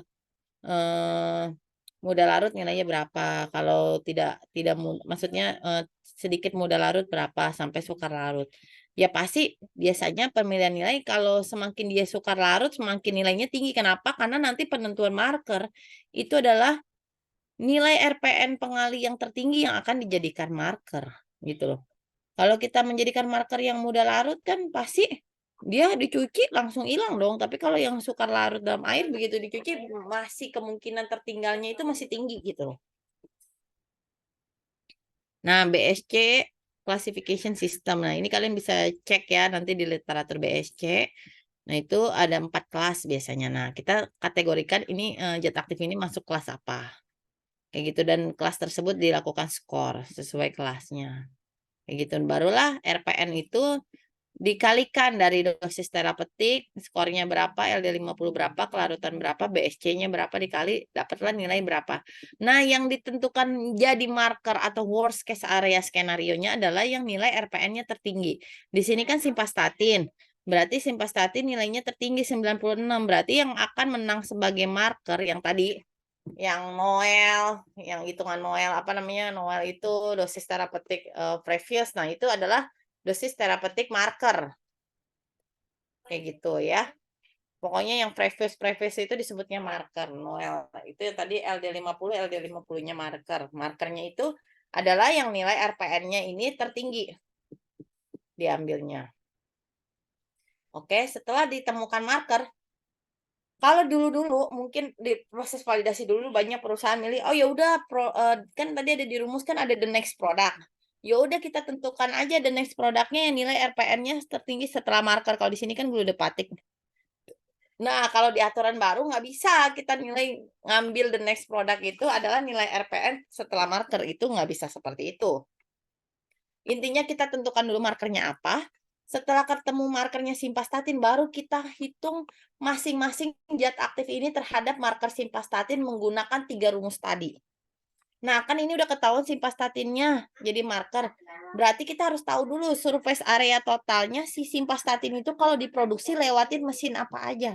Ingat, kita harus melakukan namanya equipment trend. Nah, barulah kita lihat, oh simvastatin itu ternyata kalau diproduksi itu lewatnya super mixer, double con, rotary, oscillating, FBD, cetak 1, cetak 2, coating 1, coating 2, coating 3, biser 1, biser 2. Nah, ini dihitung luas permukaan areanya semua di total. Baru kita dapatkan namanya surface area. Kan kita ngomongnya equipment trend. Berarti walaupun tadi kita adalah sedang ceritanya mau melakukan cleaning validasi di mesin coating si simvastatin ini, untuk menghitung total surface area ini adalah bukan menghitung cuman mesin si coating, tapi menghitung si simvastatin sebagai marker ini dia diproduksi itu lewatnya mesin apa aja. Nah, itu di total semua dan ini jadi nanti pembagi surface areanya tadi. Walaupun kita cuma cleaning validasinya di coating Indokota 2, tapi untuk penotalan surface area bukan lagi cuma di Indokota 2, tapi keseluruhan mesin yang memang dilalui oleh simvastatin sebagai marker. Kayak gitu. Itu yang namanya disebut equipment trend. Nah, setelah dapat surface area kan barulah kita dapat rumus mako. Nah, makonya itu kita hitung dengan 3 pendekatan rumus. Baik dengan 10 ppm, terus dengan dosis terapeutik, ataupun dengan pendekatan toksikologi. Nah, ini kalau ngitung manual kan mumet ya, jadi udah pakai rumus pakai Excel lah di desain ya. Ya, kalau di dunia kerja kita udah pasti harus bisa kayak gini ya. Jadi kita udah dapat nih surface areanya berapa segala macam ya. Nah, ini istilahnya jadi nanti totalnya nilainya. Nilai ppm dapatnya berapa, target value bagi surface area misalnya. Dapatnya berapa, kayak gitu. Kayak gitu. Nah, ini. Nah, jadi ini dihitung semua. Misalnya cara menghitung yang di sini itu adalah rumus tadi, rumus yang pakai pendekatan 10 ppm, dosis terapeutik kan ada rumusnya tadi yang udah dijelasin, pendekatan toksikologi. Jadi dianggap semua zat aktif ini kan misalnya ada sekian banyak ini, dianggap semua ini kita anggap sebagai produk the next-nya, tapi belum menentukan bahwa dia sebagai murni produk the next. Jadi kita mau cari tahu dulu apakah kalau simvastatin dibandingkan dengan eritromisin nilai ppm-nya baik dari 3 rumus dari 10 ppm, terapeutik daily dose ataupun pendekatan toksikologi, nilai ppm-nya paling terkecil atau enggak. Kalau dia belum terkecil, dia bukan the next product. Jadi ini semua dihitung simvastatin dengan eritromisin pakai 3 rumus pendekatan. Simvastatin dengan ibuprofen pakai rumus 3 pendekatan. Semua sampai sini, sampai vitamin D3 dihitung satu-satu. Setelah ketemu ppm terkecilnya adalah, oh ternyata kalau dari 10 pendekatan 0,7, oh kalau dari terapeutik daily dose diketahui ppm terkecilnya 0,51. Oh ternyata dari pendekatan toksikologi ppm terkecilnya 2,8. Nah, dari ini kan bisa kelihatan bahwa ppm terkecilnya adalah dari 3 rumus ini dengan zat aktif yang lain itu pendekatan bahwa ppm terkecilnya adalah 0,5139. Nah, dari sini bahwa bisa ditentukan bahwa marker simvastatin dengan udah dihitung 3 pendekatan rumus ini bahwa the next produknya yang menang adalah eritromisin. Nah, ini masuk ke dalam protokol. Jadi the next produknya itu adalah eritromisin. Gitu. Barulah dari kita ketemu ppm yang didapatkan 0,5139, kita sandingkan dengan validasi metode analisa pemeriksaan simvastatin menggunakan HPLC misalnya. Oh, ternyata dari laporan validasi metode analisa simvastatin menggunakan HPLC, LOD simvastatin atau LOQ, limit of detection atau limit of quantitation simvastatin dengan HPLC bisa dideteksi minimal paling kecil 0,02 ppm. LOQ-nya 0,07 ppm. Kalau disandingin 0,5 sama 0,02 sama 0,07 kan kecilan LOD sama LOQ tinggian 0,5. Nah, otomatis untuk mengecek batas limit atau residu kandungan sisa yang ada di mesin itu syaratnya nggak boleh lebih dari 0,51 ppm. Berarti dan dengan pembuktian ini juga dia bisa dideteksi di HPLC. Karena memang limit of detection atau limit of quantitation HPLC itu lebih rendah dari persyaratan produk limit dari markernya simvastatin untuk cleaning validasi coating dulu. Kayak gitu. Ya. Seperti itu contohnya. Gimana? Paham nggak? Siapa yang boleh ngomong sendiri nih? Gimana, paham nggak? Sih nggak paham. Insya Allah paham Ibu. Paham nggak? Paham ya? Jadi kalau CPOB yang dulu kan, ya udah kalau kita cleaning validasi mesin cetak, ya udah kita cuman hitung luas permukaannya mesin cetak. Ya kan? Cuman hitung udah pakai aja rumus 10 ppm cukup. Itu dulu. Sekarang kita harus menentukan dulu markernya apa, terus markernya lewat mesin apa aja. Walaupun kita cuman cleaning validasinya mesin coating nih. Tetap menghitung surface areanya menotalkan semua mesin yang dilewati oleh marker. Habis itu untuk menentukan the next produknya yang sebelum kita masukkan ke dalam protokol, kan tadi di rumus ada product next kan, TDD next gitu kan. Nah, untuk menentukan the next zat aktif yang tepat setelah marker itu bukan nilai RPN di bawah marker, tapi harus menghitung dengan 3 pendekatan rumus tadi satu-satu marker terhadap masing-masing zat aktif tadi yang memang dilewati mesin itu. Jadi kalau satu mesin dilewatin 2000 atau 200 zat aktif, ya kita harus hitung satu-satu marker terhadap 199 zat aktif. Kayak gitu. Dan itu harus dihitung per mesin. Kayak gitu. Itu tugas siapa? Tugasnya GIE. Seru tahu di GIE itu banyak kerjaan. Kerjaannya ilmunya nggak dipelajari di perkuliahan ya. Nih kayak gini nih contohnya nih per mesin ya hitungannya masing-masing. Ini kan tadi coating nih mesinnya. Nih zat aktifnya ini. Kalau mesinnya yang banyak nih kayak mesin cetak biasanya banyak. Ya dihitungnya masing-masing misalnya mesin cetak. Tuh zat aktifnya segini. Ini dihitung masing-masing. Misalnya ini markernya apa nih mesin cetak misalnya.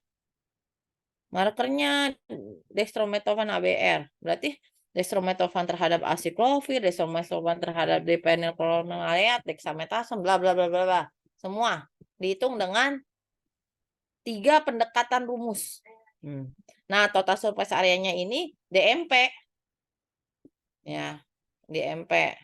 Baru dihitung terhadap DMP terhadap aciclovir, DMP terhadap CTM misalnya, DMP terhadap dexamethasone dengan pendekatan masing-masing 3 rumus tadi. Yang nilai ppm-nya terkecil dia yang akan menang menjadi the next product. Nah, ppm terkecil. Bayangkan berarti kita harus cleaning validasi, artinya pembersihan produksi itu harus benar-benar sampai dia menghasilkan residu itu tidak boleh lebih dari 0,1412 ppm. Itu sangkin untuk memperkecilnya namanya cross kontaminasi. Seperti itu. Jadi ppm tadi adalah persyaratan batas maksimal residu yang boleh tertinggal di mesin setelah dilakukan cleaning validasi. Kalau misalnya lebih dari misalnya syarat 0,15 ppm. Oh, ternyata pas kita melakukan cleaning validasi, ternyata kita cek HPLC residunya 2 ppm. Masuk syarat nggak cleaning validasinya? Enggak, gagal. Berarti pembersihan produksi itu belum benar, satu, ada yang salah. Yang kedua mungkin proses pembersihan produksinya itu belum oke, sehingga harus ada yang diubah proses pembersihannya. Jadi harus dievaluasi lebih dalam kalau pada saat terjadinya gagal pada saat hasil cleaning validasi. Jadi itu batas residu syaratnya itu. Jadi cleaning validasi 2, biasanya ada batas residu sama batas mikroba. Mikrobanya itu sesuai dengan persyaratan yang ditentukan oleh industrinya masing-masing. Gitu. Biasanya pakai persyaratan sediaan sih. Misalnya sediaan itu boleh berapa sih mikroba ALT, AKK-nya, patogen pasti nggak boleh ada dong. Kalau patogen, bakteri patogen ada, nanti orang minum tablet mencret-mencret, kena E. coli misalnya. Atau kena tipes malah, kena salmonella misalnya, ya kan? Kayak gitu. Ya seperti itu. Gimana? Ayo kita buka sesi tanya jawab deh. Gantian kalian yang ngomong. Ibu Bu mau Lina Saya tanya. mau bertanya, Bu. Iya. Saya mau bertanya yang penetapan kriteria keberterimaan itu, Bu. Di situ kan ada safety factor ya, Bu. Nah, safety factor itu kan kalau saya lihat range-nya itu kan tadi cukup tinggi ya, Bu ya. Yang topikal itu 10 sampai 100, yang oral produk itu 100 sampai 1000. Nah, itu tuh nilai si safety factor itu didapat dari mesinnya atau kita yang menentukan sendiri gitu, Bu? Dari literatur itu, bukan dari mesin. Tapi memang aku baca dari literatur generalnya dipakai umumnya 1000 untuk oral. Kayak gitu. Jadi ya kita pakai 1000 berdasarkan literatur. Jadi kita ngambilnya dari literatur. Ada di CPOB juga deh kalau nggak salah contoh yang safety factor itu disediakan mana gitu. Di indeks. Apakah itu berbeda, Bu, untuk masing-masing zat aktifnya, Bu? Kalau selama dia dulu itu Yarindo kan nggak ada steril ya. Jadi kita kalau dia sedianya steril mungkin berbeda. Kalau Yarindo kan nggak punya topikal. Jadi kita nggak pakai rumus yang topikal. Kalau nanti industrinya punya topikal ya berarti ambil yang syarat topikal dong, safety factor-nya ya kan. Karena semua mesinnya kita itu pakai sediaan buat oral, buat telen, pasti safety factor-nya sama semua. Yang beda itu nanti yang rumus TDD-nya next ya kan, TDD previous ya kan segala macam sama yang equipment trend tadi yang surface area. Itu kan berbeda gitu. Zat aktif kan kayak nentuin marker kan beda-beda kan. Tapi kalau untuk safety factor sih pasti sama. Selama dia sama-sama produk oral. Karena nggak mungkin di industri itu mesin topikal dipakai buat oral itu nggak boleh. Karena kan beda ya bahannya. Satu buat bahan telen, satu buat bahan oles. Kan beda ya. Kontaminasinya itu kan berbahaya. Kan banyak juga bahan oles yang nggak bisa ditelen kan. Nggak boleh kan ditelen. Nah itu. Jadi biasanya industri itu tidak akan menggabungkan mesin untuk topikal dengan mesin untuk oral. Dia fasilitasnya kepisah. Ya, jalur mesinnya kepisah, dia khusus. Untuk oral ya untuk oral, untuk topikal ya untuk topikal gitu. Makanya industri kosmetik nggak mungkin digabung dengan jadi industri farma. Kecuali dia buka gedung baru, fasilitas baru. Atau kalau misalnya mau buka ruangan baru dengan fasilitas baru, mesin baru gitu. Karena pokoknya nggak akan dicampur mesin oral dengan topikal itu. Jadi pasti akan berbeda. Nah, yang bisa dicampur itu adalah biasanya industri farmasi farma kita mempunyai izin fasilitas bersama. Jadi kita pakai peralatan yang sama untuk memproduksi suplemen dan obat tradisional. Nah, itulah yang salah satunya yang dilakukannya Rindo. Ya, Rindo punya fasilitas Pasber. Jadi kita pakai mesin yang sama untuk memproduksi obat tradisional, suplemen, dan obat farma.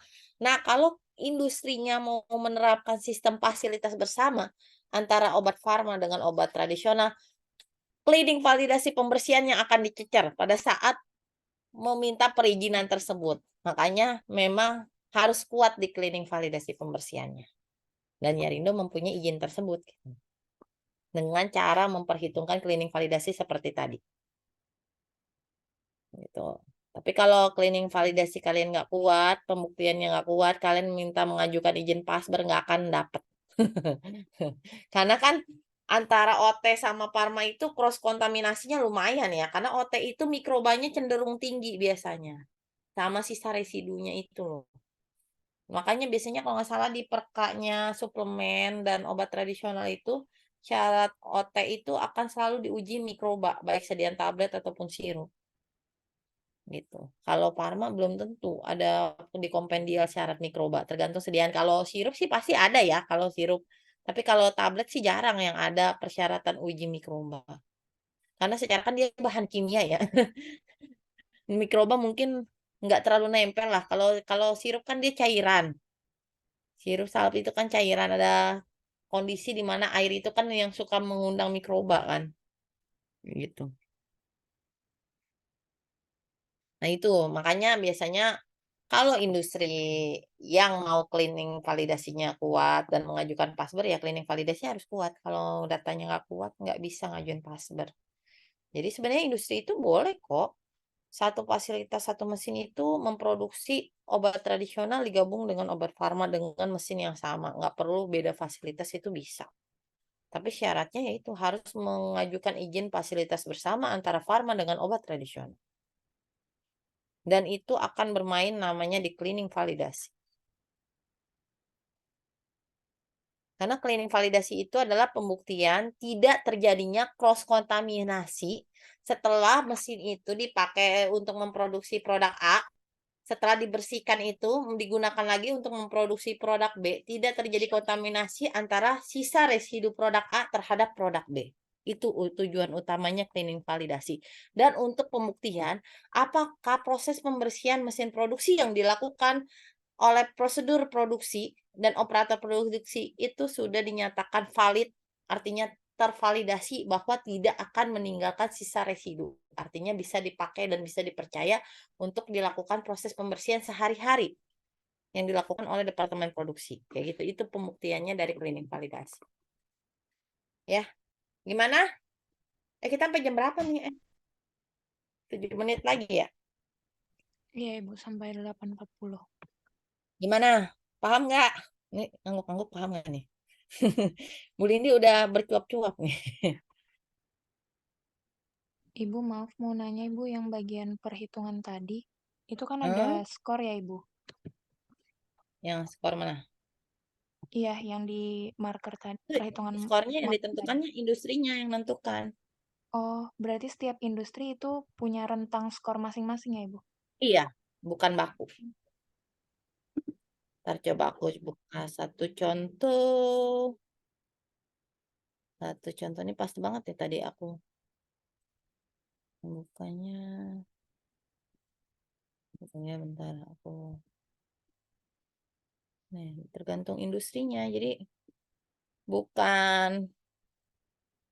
bukan ditentukan. Oh, ini harus sekian skornya, itu tergantung industrinya menentukan skornya berapa kayak gitu. Nah ya waktu itu ya skor-skor itu ya. Coba bentar. Di sini ya.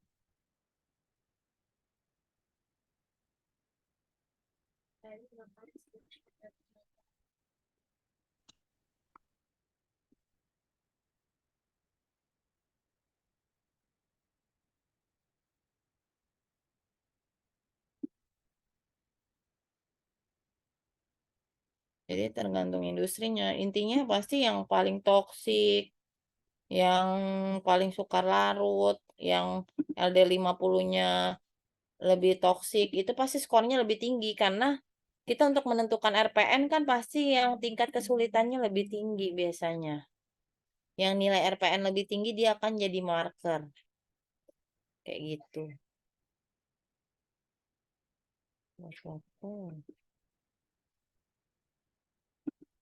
Hmm.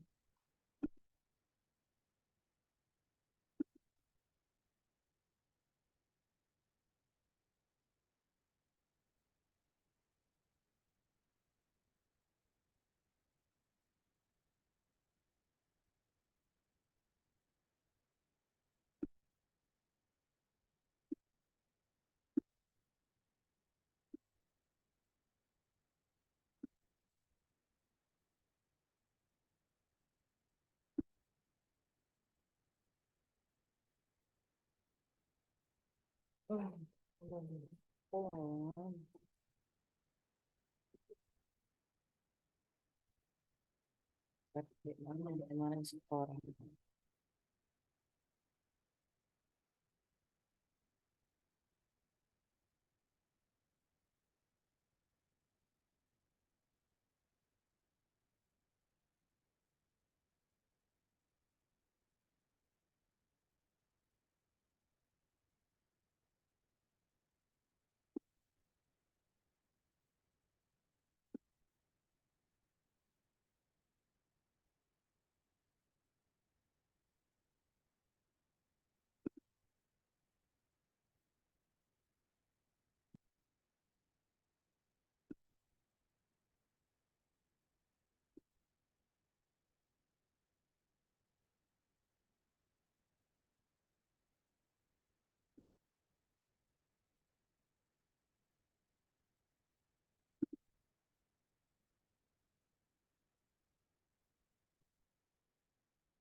Topi Sapphire Gel itu ada diamond gitu, mahal tahu itu dan susah dapetinnya. Sama aja buat cewek buat cowok boleh dan tapi mahal.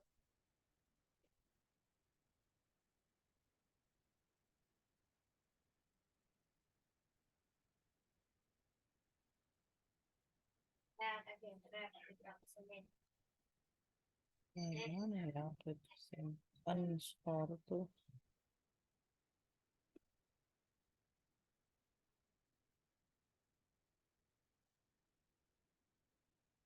Siapa yang ngambil?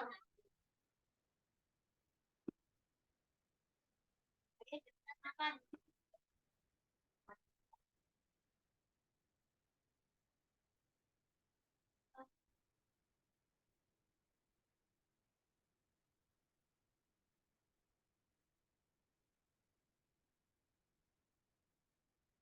Oh,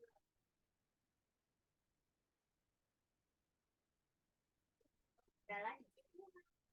oh belum ketemu dokumennya. Pokoknya aku istilahnya intinya tuh kalau skor itu ya sesuai dengan kriteria industrinya. Intinya kayak kelarutan. Ditentukan skor kan misalnya 1 sampai 4. Semakin dia tidak larut dalam air, skornya akan ditinggikan jadi 4. Kenapa? Karena kan yang diambil sebagai marker RPN-nya yang tertinggi kan. Kayak gitu. Kayak LD50, semakin yang LD50-nya yang paling toksik, dia skornya akan lebih tinggi dibandingkan yang LD50-nya tidak toksik.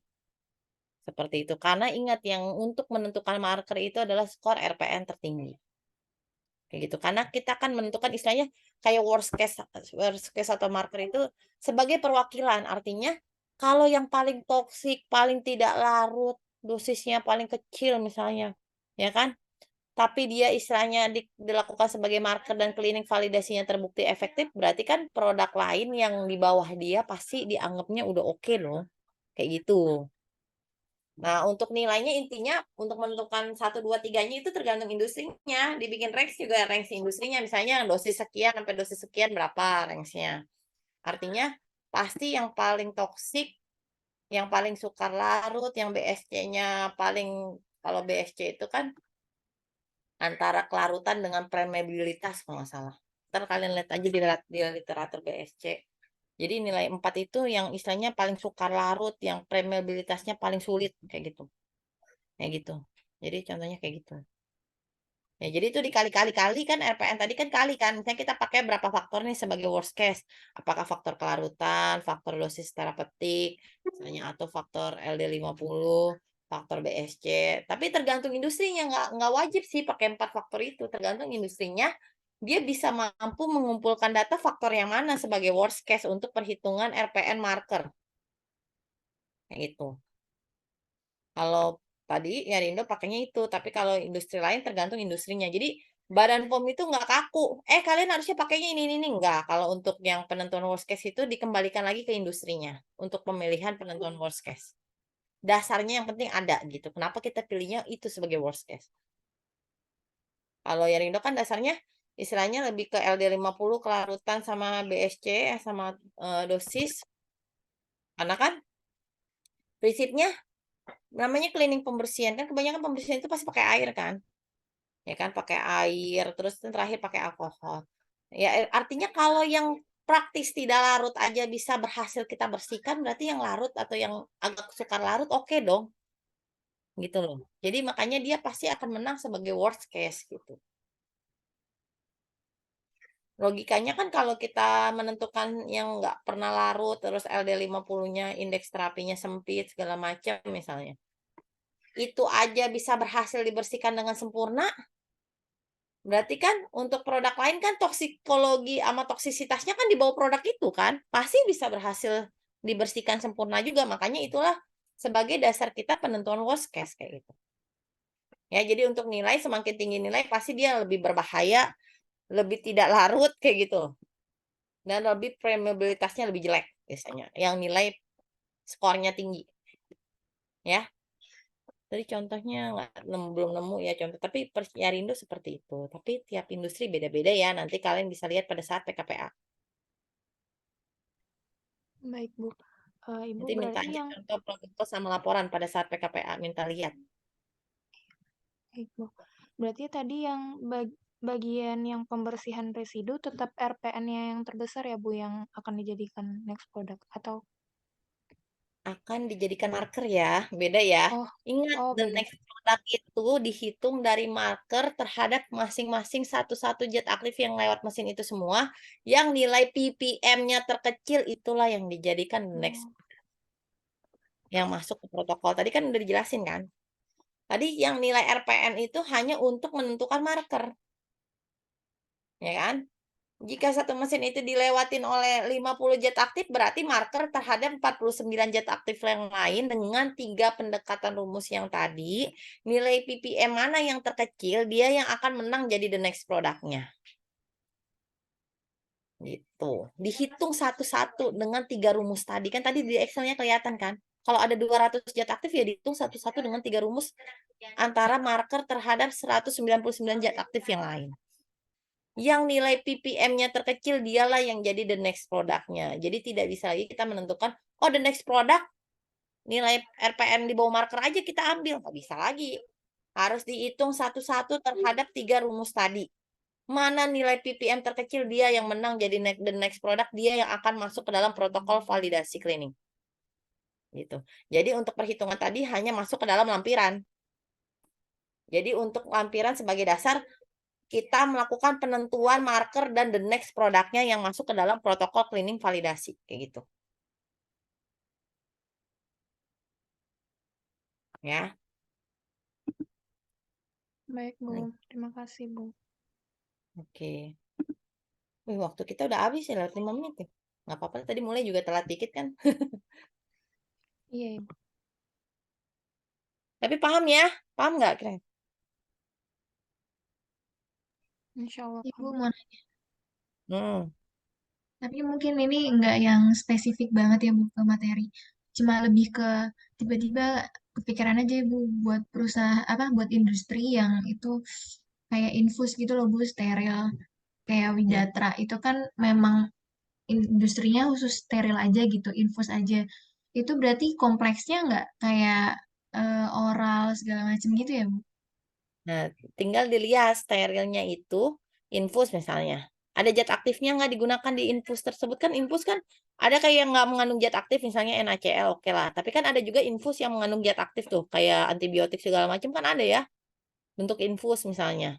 Nah, dilihat lagi mesin infus tersebut misalnya kayak bagian fillingnya kan pasti dia nggak mungkin mesin fillingnya dipakai untuk macam-macam zat aktif nggak? Kalau dia pakai misalnya cuma 3 zat aktif, 4 zat aktif, tetap dilakukan cleaning validasi karena pakai lebih dari 1 zat aktif. Kecuali dia mau hanya memproduksi sediaan infus yang nggak ada zat aktifnya. Nah, itu nggak perlu cleaning validasi. Atau mungkin dia memproduksi mesin itu hanya untuk 1 zat aktif, artinya dedicated. Mau lagi. Hanya paling pembuktian pembersihan 1 mesin itu aja kan terhadap 1 zat aktif. Jadi tidak perlu dilakukan cleaning validasi.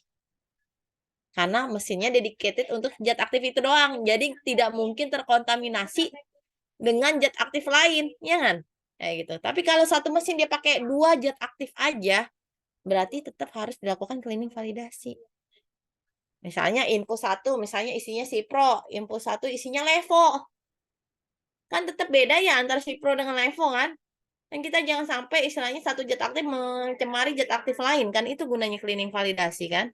Walaupun infus dia bentuk cairan kan dianggap kayak sirup kan. Dimasukkan ke botol infus, tapi kan tetap isinya pakai apa sih? Di infus itu kan nggak mungkin dituang manual, pakai alat kan ngisi infus itu. Karena kan steril bentuknya, walaupun nanti ujungnya dia mungkin disterilisasi akhir atau dia sistem aseptis ya kan. Tetap harus dilakukan cleaning validasi. Gitu. Dan syarat mikrobanya sesuai dengan persyaratan produk steril. Batas residunya sesuai dengan perhitungan Mako sama target value-nya, yang paling kecil ppm-nya berapa, untuk mikrobanya sesuai dengan persyaratan masing-masing sediaan produknya. Oral kan beda persyaratan mikrobanya, steril beda. Nah, itu sebagai standar persyaratan cleaning validasi. Biasanya ada 2 standar, yaitu secara residu dengan secara mikroba. Kayak gitu. Gitu. Gimana, Mbak? Ya, Ibu. Berarti kalau misal kayak mau magang di sana tuh kurang ya, Bu? Maksudnya kan kompleksnya nggak begitu kompleks kayak parental, habis itu oral segala macam yang lebih banyak zat aktifnya gitu loh, Bu. Ya nggak, Bu? Ya enggak juga Nggak sih. juga ya. Selama dia banyak macam infus juga sebenarnya tetap melakukan cleaning kok gitu. Bahkan harusnya kalau aturan yang dia ada produksi steril dengan aturan non steril kan ketatan produksi steril kan dibanding non steril. Berarti kan dia harus lebih strict dong. Karena steril itu kan main dengan makhluk yang tidak terlihat ya. Artinya jangan sampai tercemar dengan mikroba gitu loh. Apalagi pirogenasi ya kan, kalau infus itu kalau ada pirogennya kan nanti pas masuk ke pasien, ke darah, ya kan gimana, ya kan? Kayak gitu. Jadi segala macam semua masing-masing ada kompleksitasnya sih. Tapi kalau mau dibilang kompleksitas antara steril dengan non steril pasti lebih kompleksitas steril. Gitu. Baik, Oke, Bu, ya, terima paham ya? kasih. Ya. Oke, kita selesaikan materi hari ini ya. Nanti aku kabarin deh kapan bisa lagi.